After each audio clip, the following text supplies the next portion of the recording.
Hi guys, and welcome back to the BMW Sail Racing Academy 2018. Now Philip and I are going to show you some of the most important knots that we use in sailing. So to start, we will show you the Bowline-Knot, which we normally use to connect sheets to sails or connect the bow to the pier, depending on what you want to do. I'm going to show you very slowly. Go around there, get this eye, go through it, around the other one, and back through the eye.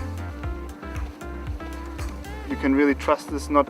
If it's executed well, then it won't open under pressure, so it's really safe.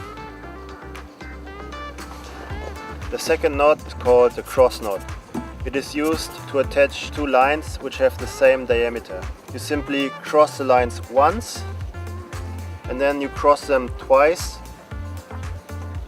like this. Pull it tight, and there you have the cross knot. Won't open if it looks like this. The third knot that we would like to show you today is the figure 8 knot, which we normally use on ends of sheets, for example, or halyards, to stop them going through blocks as a safety. So what you do is you have the line, you go around once and then around there again, through the hole, and tighten it so that you get an 8. And this, be careful because it's really hard to get it back out after it's been tensioned up once. If you want to attach a boat to the dock, you need to know how the fourth knot that we are going to show you is made. It's called the Cleat Hitch, and therefore you need a line.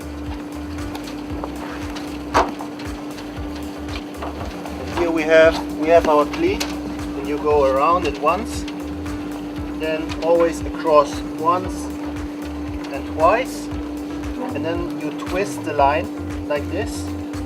Put it across again and tighten it, so it looks like this.